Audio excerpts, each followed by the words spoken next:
కోడి కూత కోసం తెల్లారు జాము పల్లెటూరిలాగా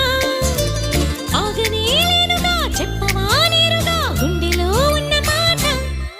ఏ ఒకటి రెండు మూడు అంటూ అరే ఒక్కో క్షణాలు